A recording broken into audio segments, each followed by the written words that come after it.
Si. Ok, c'est bon. C'est quoi cette dinguerie? Putain, je voulais faire en sorte de. Ouais, bah. Allez, vas-y, je peux relancer. par jour sur YouTube. Putain, je Je voulais poste changer le 4 titre réels et sur tout, mais. Instagram par jour et je poste entre 5, 6, 7 TikTok par jour. Ça prend du temps, mais quand on a la mécanique, ça va assez vite au final. Et la plupart du temps, quand je tourne une vidéo format long YouTube, j'ai pas forcément de script. Quand c'est une vidéo réaction, juste je réfléchis à la vidéo sur laquelle je vais réagir, je réagis et c'est tout. Quand c'est une vidéo par exemple avec le GIGN, là ça demande un peu plus d'organisation. Enfin, surtout de leur côté parce que c'est eux qui vont prévoir le programme de la journée. En plus là je devais avoir la surprise. Mais par rapport au contenu vertical que je fais sur les plateformes, ça en l'occurrence aucune préparation. Vraiment c'est du feeling. J'enregistre et je note les vidéos que je veux faire. J'essaie d'avoir la vision de la blague ou du conseil que je veux donner, puis je me lance. Quand je tourne une vidéo format court, un short, un réel, un TikTok, j'essaie simplement de faire attention à ce que ça me prenne pas trop de temps. Parce qu'il n'y a rien de pire dans la création de contenu que de passer du temps sur une vidéo et que ça marche pas.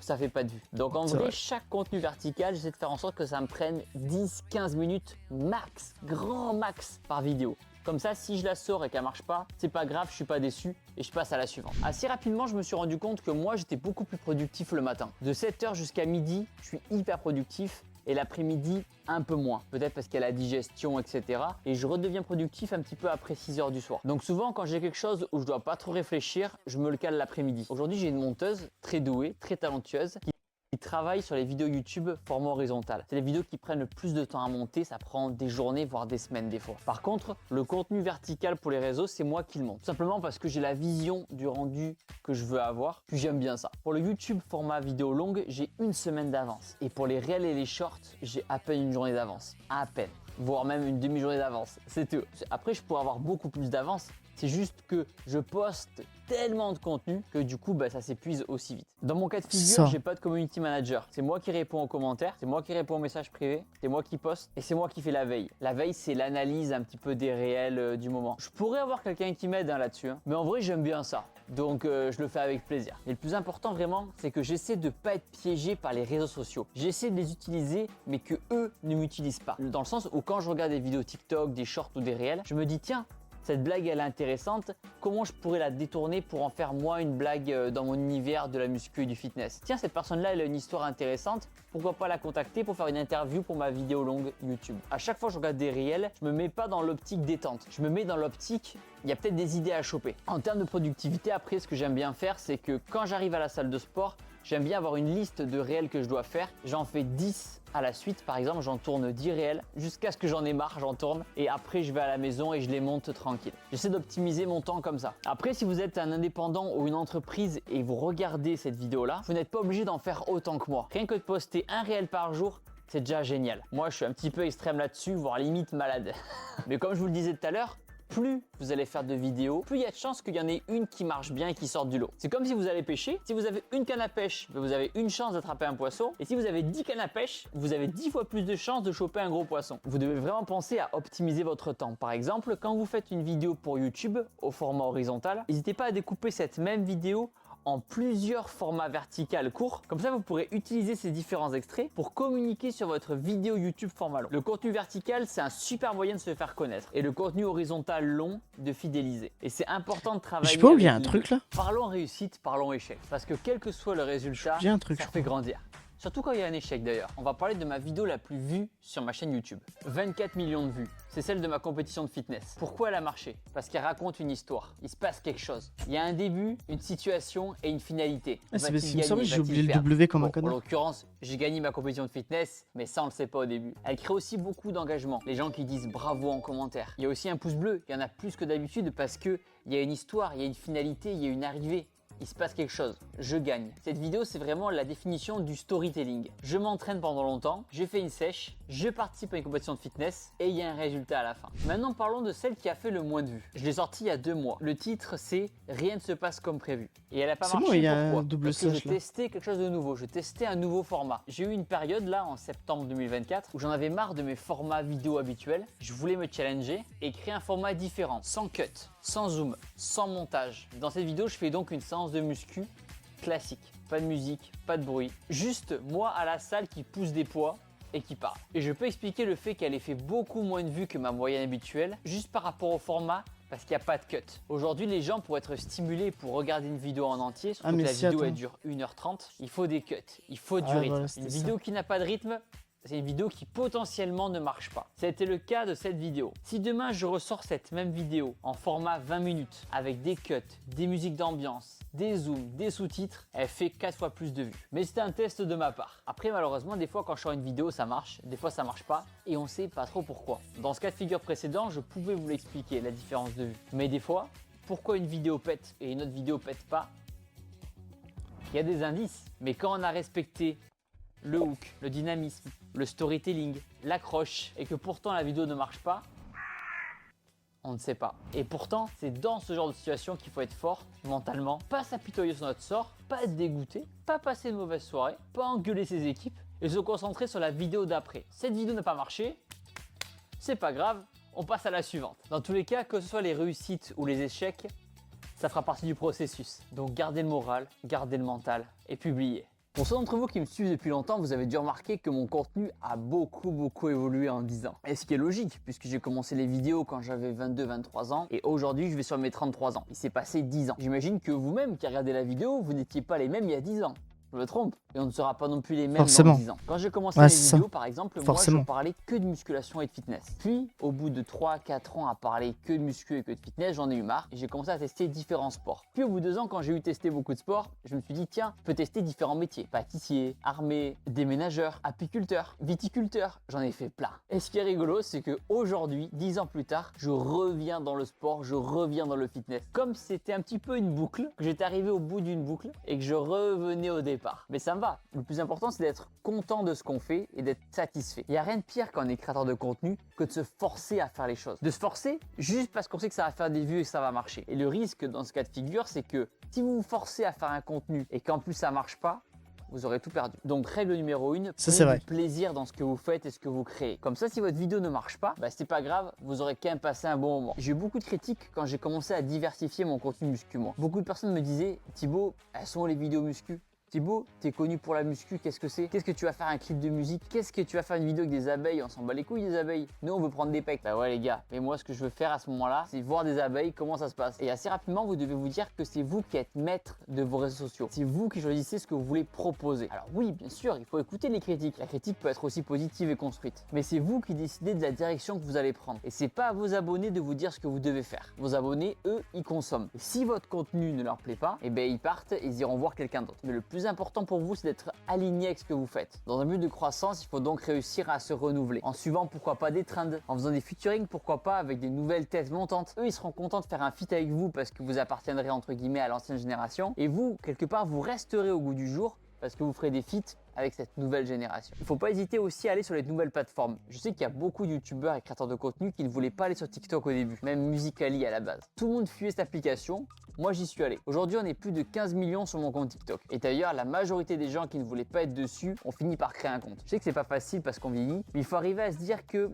c'était pas forcément mieux avant. C'était différent. Et il faut pas bouder les nouvelles générations. Il faut pas bouder les nouveaux réseaux sociaux. Il faut les accepter, ils sont là, et les utiliser vous dans votre business. Donc la prochaine fois qu'il y aura un nouveau réseau qui arrivera, allez dessus, n'hésitez pas. Après c'est vrai que moi j'ai fait le choix en partant de la musculation, en sortant de cette thématique-là, de sortir de ma niche et de traiter différentes thématiques. C'est un choix. Le vôtre, c'est peut-être aussi de rester dans votre niche parce qu'en restant dans votre niche, vous allez devenir une référence dans votre milieu. Et c'est en étant une référence dans ce milieu-là que vous allez réussir à vendre correctement, par exemple, vos conseils et vos services. Imaginons que vous êtes un boulanger, vous voulez vous lancer sur les réseaux. Le but, quelque part, est de promouvoir votre boulangerie, de vous faire connaître, qu'il y ait du monde dans votre boulangerie. Donc vous avez tout intérêt à parler que de boulangerie. Parce que si un jour vous venez à faire des vidéos avec les abeilles ou des vidéos de muscu, vous risquez de perdre un petit peu les gens. Alors oui, vous allez peut-être faire plus de vues, mais au final, ces personnes-là qui vont consommer vos vidéos n'iront certainement pas acheter votre pain dans votre boulangerie. À vous de peser le pour et le contre, de voir si vous préférez sortir de votre niche ou rester dans votre niche. Un truc qui peut être intéressant, c'est que si vous décidez de sortir de votre niche, c'est de créer pourquoi pas une chaîne secondaire. Et en créant une chaîne secondaire, vous continuerez de rester la référence dans votre milieu. Parce que cette chaîne secondaire-là sera que dans votre niche. Alors je suis là-dessus, je suis d'accord et à la fois pas tellement d'accord. Parce que si vous gagnez de l'argent grâce au réseau, c'est-à-dire genre si vous êtes monétisé sur YouTube et que vous arrivez à gagner de l'argent sur YouTube, pourquoi pas? Si jamais tu fais que des vidéos entre guillemets qui sont au concept sur ta chaîne principale et que tu veux diversifier, mais que tu as la flemme de changer la DA pour justement ne pas perdre les gens sur ta chaîne principale, le mieux c'est de créer une chaîne secondaire et du coup, je sais pas si tu veux faire des reacts, bah tu fais des reacts sur ta chaîne secondaire. Mais le problème c'est que c'est à la fois aussi un piège parce que moi perso, j'ai fait ce truc-là. Limite, je faisais du coup la nouvelle DA sur les React. Et du coup, ma DA pour les let's play, je l'ai fait sur une chaîne secondaire. Mais le problème, c'est que bah les vidéos let's play, déjà les let's play, c'est en train de crever petit à petit. Genre, je sais pas pourquoi, les let's play, genre les gens kiffent de moins en moins consommer des vidéos gaming. Enfin, surtout en let's play en fait. Je sais pas pourquoi, mais c'est en train de crever. Bref. Et du coup, bah moi j'avais fait. Donc j'ai toujours ma chaîne principale, donc du coup Flow. Flow 2.0, c'était. Enfin, du coup, à la base, c'était les let's play de Flow. Et donc c'est là où je commençais à poster régulièrement du Gears of War, Naruto, quoi d'autre, Tomb Raider, Halo, enfin bref, en plus j'avais posté tous les Halo je crois sur ma chaîne secondaire. Mais le problème c'est que déjà bah, les miniatures laissaient un peu à désirer et en plus de ça, bah là maintenant, enfin concrètement en fait ça te fait faire 2 fois plus de taf alors que c'est pas ton taf, tu vois. Genre je gagnerais littéralement, ce serait mon taf. YouTube serait mon taf. Banco. Je reste avec ma chaîne principale, chaîne secondaire. Je m'en fous, frère. J'ai pas besoin de bosser à côté. J'ai pas besoin d'avoir de chômage derrière. Juste, je, je peux taffer YouTube et puis c'est bon, c'est carré. Mais le problème, c'est que moi, perso, enfin, par rapport à ce qu'il est en train d'expliquer Thibaut, c'est que si tu ne gagnes pas d'argent avec YouTube, créer 2 chaînes secondaires, ça va te faire 2 à 3, allez, peut-être pas 4 fois plus, mais au moins 2 à 3 fois plus de taf que si tu mets ça sur ta chaîne principale. Donc moi personnellement, moi je dirais à la limite, tu mélanges les deux, tu fais les deux DA, et une fois que t'es bien mis dans le truc et tout, et que tu vois que... En fait, tu choisis par rapport aux deux DA, c'est-à-dire que si t'aimes bien proposer du gameplay, et si t'aimes bien proposer de la React, comme moi ce que je fais à peu près, c'est que tu proposes ça sur ta chaîne elle-même, et ensuite, ce que tu fais, c'est que si tu arrives à dégager des sources de revenus et que tu vois que les React ou que tu vois là entre les deux ce qui plaît le plus pour les nouveaux spectateurs ou même les abonnés de base qui regardent tes vidéos, et ben si genre c'est le gameplay, et bah tu mets le gameplay en première position et les React du coup, bah tu peux créer une chaîne secondaire du coup pour rediriger les gens que tu as pris un peu de temps pour prendre sur ta chaîne principale pour les mettre sur ta chaîne secondaire. Donc du coup, ça te fera quand même un petit boost et en même temps, bah, la petite notoriété que tu avais par rapport au React que tu as fait, et bah ça transfusera directement. Alors, sur 100% des personnes qui regardent tes vidéos React, je dirais qu'il y en a peut-être une 40-50% qui suivront sur la chaîne secondaire si vraiment les gens kiffent les React et kiffent la façon dont tu réactes, voilà, tout simplement. Et puis voilà, donc en fait, pour moi, il faut juste choisir un entre deux. C'est pour ça que personnellement, je... c'est pour ça que pour le coup, j'ai plus privilégié le fait de mettre tout sur ma chaîne principale. Je sais que je vais expérimenter d'autres trucs sur ma chaîne principale parce que bah le problème c'est que faire des vidéos React, ça demande pas de temps, mais faire des let's play, poster tous les jours un let's play, poster 3 React, c'est tout un taf. Ça paraît vraiment pas, mais c'est vraiment tout un taf derrière, que titre, miniature, donner envie aux gens d'aller voir les vidéos, c'est vraiment tout un taf. Et ça, les gens ne se rendent pas forcément compte, mais c'est vraiment tout un taf. Et c'est pour ça que moi, j'ai tout regroupé en un. Comme ça, au moins, je sais que, bah, même là, genre, je sais que maintenant, j'ai plus que 2 chaînes à gérer. Ma chaîne principale avec les React et les Let's Play derrière, et ma chaîne rediffusion, auquel, bah, du coup, cette rediffusion-là popera sur la chaîne, voilà, en format, alors ce sera divisé, tu vois, ce sera divisé, mais en format complet, c'est-à-dire qu'il y aura la rediffusion complète et aussi, en fait, ce que je vais faire, c'est que sur cette React, c'est pour ça que j'aime bien faire ça, c'est parce que, en fait, sur le stream, ce que je vais faire, c'est que sur les 4 ou 5 heures de stream, je sais pas exactement combien je vais être, mais bref, je vais prendre déjà la partie de Halo 2 Anniversary, que je vais mettre de côté pour vous le proposer sur la chaîne Rediff.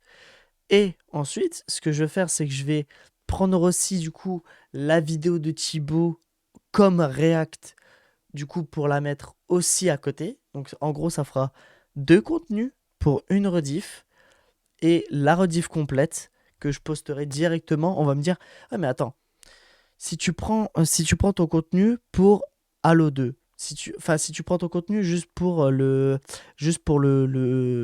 concept du mode héroïque Halo 2, si tu prends par rapport à ta React, par rapport à Thibaut InShape, alors pourquoi tu nous mets tout, toute la rediff?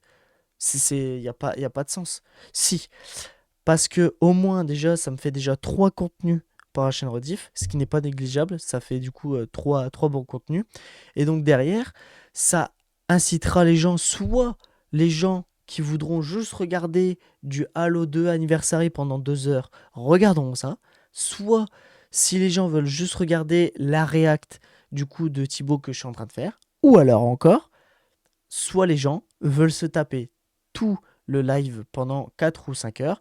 Et donc là, bah voilà, donc soit les gens veulent se taper vraiment 4 ou 5 heures de live consécutivement, ou alors ils se tapent soit la React tout court ou le gameplay. Maintenant, je sais que je divise vraiment les trucs en plusieurs, parce que déjà, ça te permet d'avoir plusieurs sources de contenu à poster. Et en plus de ça, bah, ça permet aux gens de ne pas être perdus et de commencer à faire ces choses-là. J'aurais dû déjà avoir ces pensées-là il y a au moins 3 voire 4 ans de ça, quand je commençais, en fait, dès que j'ai commencé le stream, peut-être pas dès que j'ai commencé le stream, mais genre 1 an après que j'ai commencé les lives sur Twitch, j'aurais dû faire ça. En fait, j'aurais dû faire ça et poster directement sur YouTube, essayer de décortiquer les streams. Si jamais, par exemple, c'est que du RL, là, je me fais pas chier par contre. Si jamais c'est que du RL, pas de let's play React, à la limite, ce que je peux faire, c'est mettre Rocket League à côté, React à côté, full rediff, pas. Enfin, maintenant, je sais que je fonctionne comme ça. Voilà, parce que je trouve que c'est mieux. C'est pas tellement prise de temps. C'est vraiment pas une grosse prise de temps. Et puis, bah, perso, au moins, ça fait plus de contenu, donc c'est carré. Ce que j'ai fait avec ma chaîne secondaire Thibaut InShape Entraînement. Sur ma chaîne Thibaut InShape, je suis parti à la conquête de tous les univers. Je suis allé à Auschwitz, j'ai interviewé la doyenne des Français, j'ai fait des vidéos dans des synagogues, dans des mosquées, dans des églises. J'ai découvert plein d'univers. Et ma chaîne secondaire, Thibaut InShape Entraînement, c'était une vidéo par semaine que de musculation et de fitness. Ça me permettait de faire ce que je voulais, mais de rester quand même maître de cette niche-là. Mais le plus rigolo en 10 ans d'évolution, c'est vraiment l'atmosphère qui nous entoure. Là, par exemple, je filme dans un studio, alors que j'ai commencé en filmant dans ma chambre. Au début, j'allais en salle de sport classique, puis maintenant, j'ai ma propre salle de sport. Avant, je faisais mes vidéos seul, et maintenant... Ah non, il n'y a personne. Je suis toujours seul là-dessus. Non, en vrai, plus sérieusement, il y a un caméraman qui me suit quand je fais des tournages où j'ai besoin de me déplacer. Mais pour des tournages comme ça, face cam, j'ai pas de caméraman. C'est moi qui gère tout seul. Par contre, au départ, je montais mes vidéos.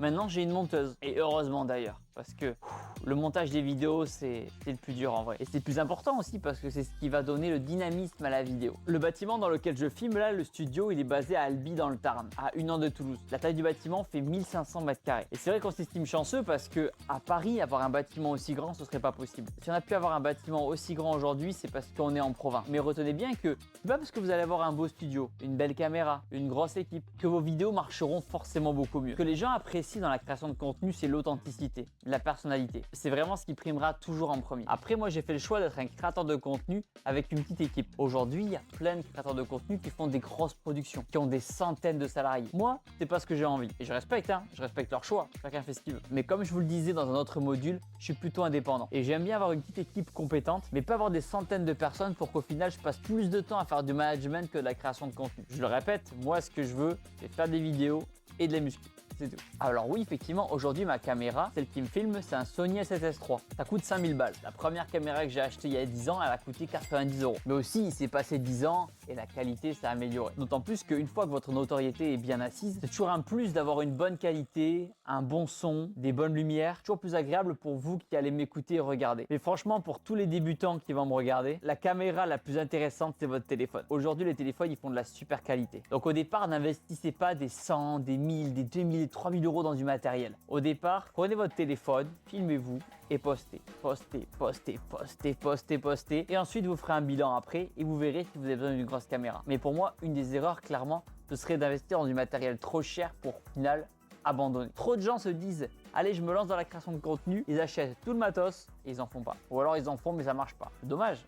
C'est dommage. Comme je vous le disais tout à l'heure, dans l'entreprise, on est 9 personnes. Moi, ma mère qui s'occupe de tout ce qui est fiscalité, mon père qui s'occupe de tout ce qui est management, placement de produits, ma soeur Camille qui s'occupe de l'application de sport chez Pew, ma soeur Héloïse qui nous a rejoint plus récemment et qui nous aide sur plein de nouveaux projets super intéressants, Clémence, ma monteuse en CDI, Julian et Marc, les monteurs pour l'application chez Pew, et Charlotte qui s'occupe de toute la partie préparation de commandes et qui fait en sorte que les colis, quand vous commandez sur notre site internet, ils arrivent chez vous.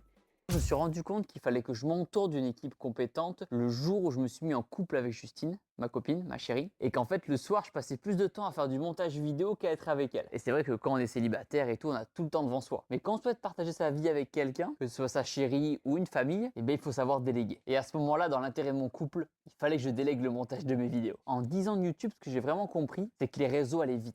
Très vite. Et que notre public aussi grandissait, vieillissait. Moi, ça fait 10 ans que je suis sur YouTube. Ça se trouve, les petits jeunes, ils avaient 10 ans au début, maintenant ils ont 20 ans. Et à 20 ans, ils n'ont plus envie de voir les mêmes choses ou de suivre les mêmes YouTubeurs. Pour les entreprises, c'est pareil. Elles doivent réussir à se renouveler et à fidéliser les nouvelles générations qui arrivent, mais sans pour autant perdre les premières générations qui étaient là au début aussi. Comment ça va, Clem? Nickel. La forme?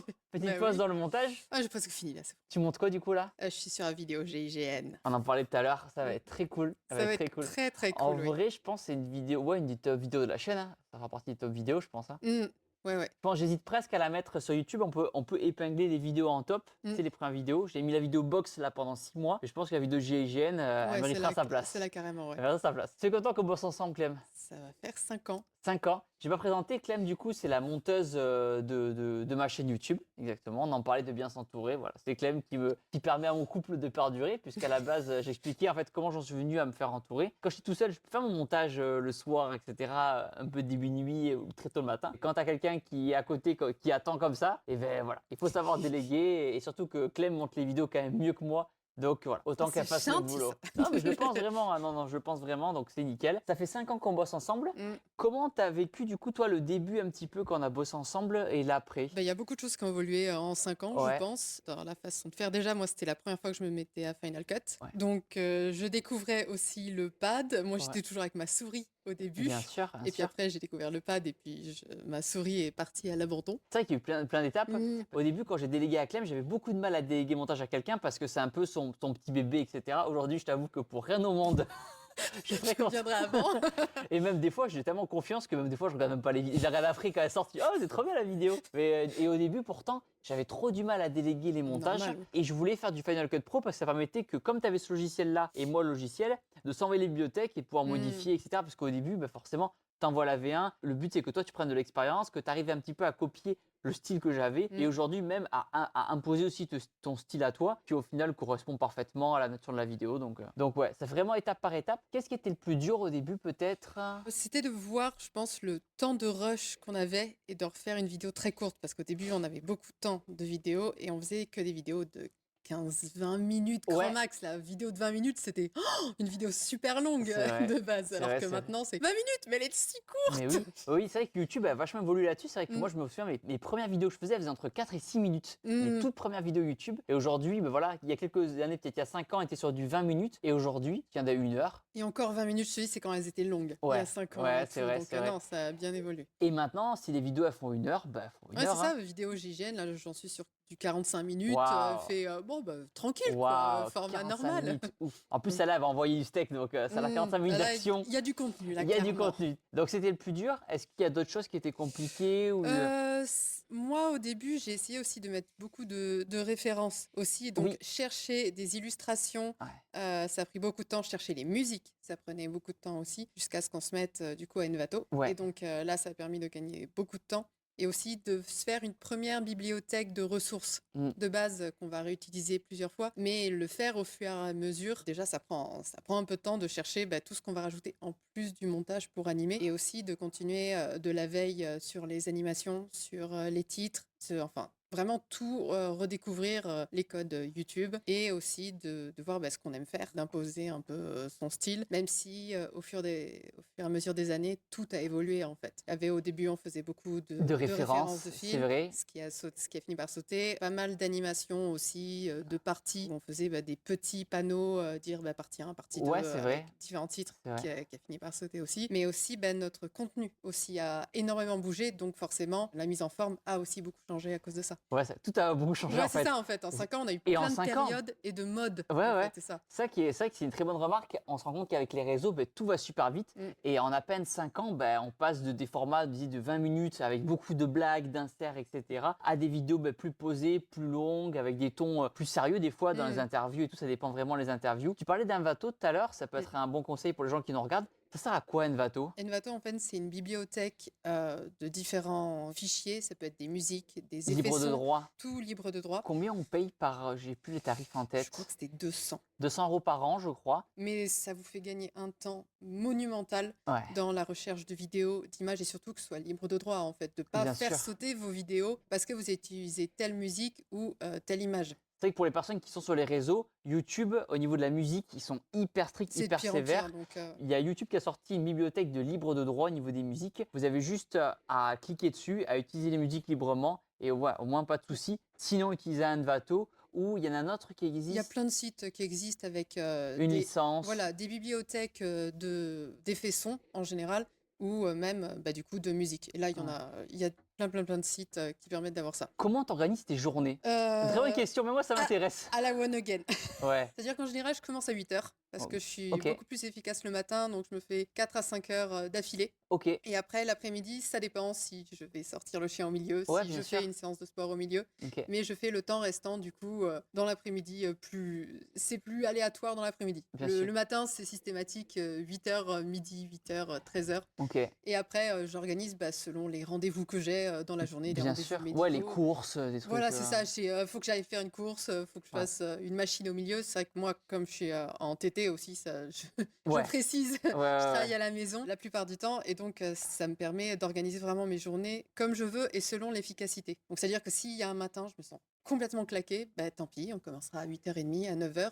Mais c'est vrai que c'est quelque chose qui est souvent sous-estimé de travailler en fonction de l'énergie qu'on a, de l'efficacité qu'on arrive à avoir. Si vous commencez à 8h et que vous sentez que vous êtes dans le pâté, ça sert à rien, quoi. Fait tant pis, on prend une demi-heure en plus pour petit-déj, pour regarder un bout d'épisode, pour prendre une douche et tout. Et après, on décale. Mais c'est vrai qu'avoir la liberté d'organiser son temps, ça te change complètement la manière de travailler, de se dire, potentiellement, là, je suis en présentiel aujourd'hui, mais je me dis, 15h, j'aurais bien fait une petite sieste de un quart d'heure quand même. Et ça vous redonne une autre pêche de faire juste ce petit quart d'heure de sieste. Bien sûr, faudrait installer dans le local une zone de... Tu sais que ça existe, cette zone de repos. Tu rigoles, mais en vrai, s'il y a de la demande, on peut l'installer. La micro-sieste, ça change tout. Tu rigoles, mais en vrai, s'il y a de la demande, on peut installer une salle de repos. Non, mais voilà, après, moi, c'est une fois par semaine. Je sais, mais bon. Mais quand ça t'arrive, que t'as petite fatigue de l'après-midi, le quart d'heure. C'est une bonne remarque, c'est vrai. C'est vrai qu'il y a des entreprises qui le font, les salles de repos. De par le fait que tu es en télétravail, il y a une confiance aussi qui s'est créée. Parce que c'est vrai que, surtout les anciennes générations, j'ai remarqué, il y a un peu plus de mal à faire du télétravail pour les anciennes générations qu'aujourd'hui, où c'est vraiment partie du quotidien. C'est ça. et travailler à distance. En plus, c'est un métier, c'est du montage et tout. Donc, En fait, dans l'ancienne génération, il y a un truc de on est en présence, ça veut dire qu'on travaille. Ce qui n'est absolument Bien pas sûr, vrai, de bah toute ouais. façon. Et moi, je sais que, après, c'est hyper personnel, mais je travaille beaucoup mieux quand je suis toute seule parce que j'ai Ouais, je suis pareil que pas toi. de distraction Oui, c'est vrai. autour. Je crois. Alors, je pense qu'à mon avis, je vais m'arrêter là et je continuerai la vidéo plus tard dans la journée. Je vais m'arrêter là. Je pense que ce que je vais faire. Alors, par contre, évidemment, alors il y a cette vidéo-là qui me fait de l'œil. Par contre, j'ai pas compris, machin. Pourquoi t'as rename l'animé qui nous a menti sur les héros My Hero Academia? De toute façon, quand je ferai la react, je le dirai. Mais moi, le titre que j'ai eu, c'était plutôt l'animé inoubliable, un truc comme ça. L'animé que tu n'oublieras jamais. Un truc comme ça. Je sais que c'était un truc comme ça. Le titre avait changé. Bref, je vais arrêter là pour le coup. Et du coup, il y aura déjà la première, il y aura déjà les premiers épisodes de Halo 2, enfin les rediffs d'Halo 2 que je vais sortir. Parce que là, pour le coup, attendez, je vais voir vite fait sur la chaîne.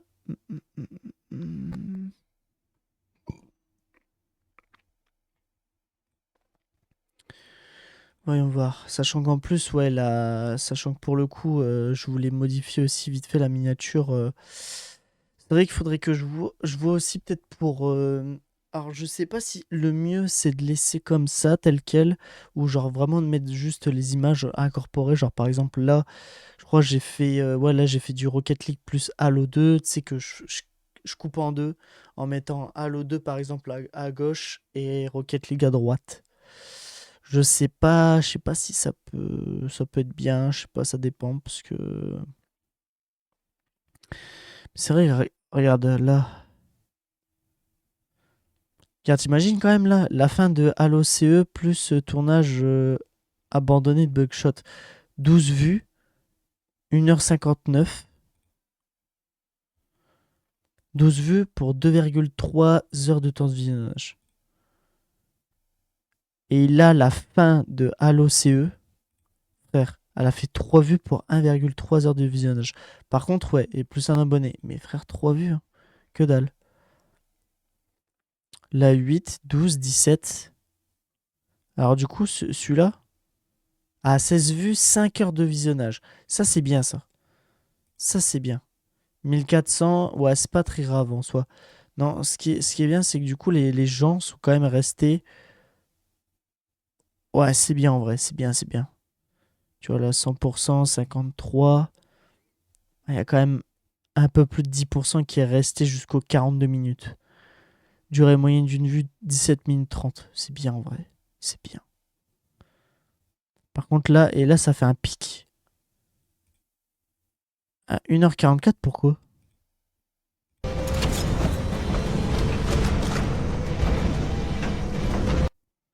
Là, ça fait un petit pic ici. Juste un petit pic. Mais sinon, ouais, 12%. Bah, je pense que les 12% des personnes qui ont regardé, je pense que c'est surtout ceux qui aiment bien Halo. Je pense que ça doit être surtout pour ça aussi.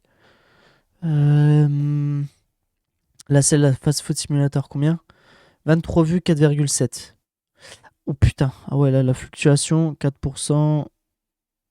4%, là, 9. Oh, la fluctuation. Ah, tu vois, là, ça fait plus de vues. Plus de vues, ouais, et plus d'heures de visionnage. Mais juste, les gens sont quand même restés un peu moins. Sur celle A. Bon, j'en ai fini. Ouais, 20 vues, 5,1 heures de visionnage. C'est pour ça qu'à mon avis, celle-là, il y a peut-être moyen de faire. Je pense que les abonnements dessus, ça va être un peu compliqué. Parce qu'il faut donner envie aux gens de suivre les rediffs et tout ce qui s'ensuit. Mais je pense que ça peut se taper. Bref.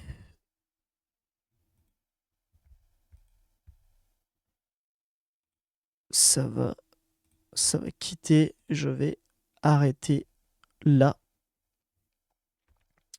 Bon, En tout cas, pour tous ceux qui regarderont la rediff, merci à tous ceux qui s'abonnent ou qui lâchent un petit pouce bleu.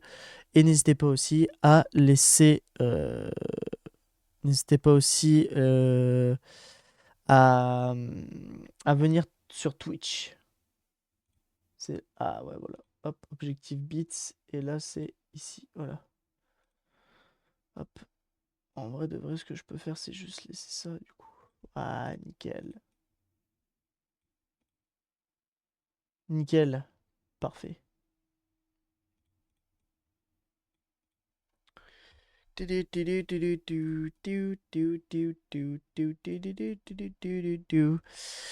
Bon, allez.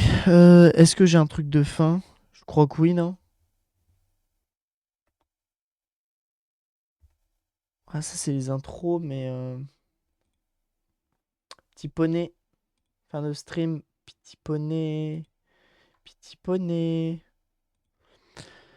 Et puis, ouais, bah écoute...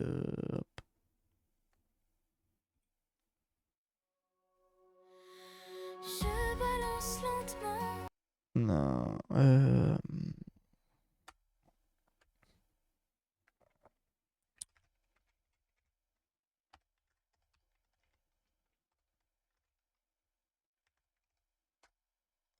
Pa, pa, pa, pa, pa, pa, pa, pa, pa, pa, pa. Des immenses forêts d'Amazonie et des forêts primaires. Ah putain, non. Non, c'est pas ça que je veux. Attends, faut... Ah ouais, non, non, non, plutôt, attends.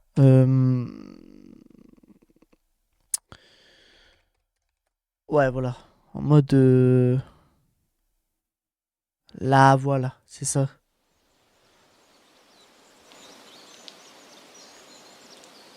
Voilà, nickel.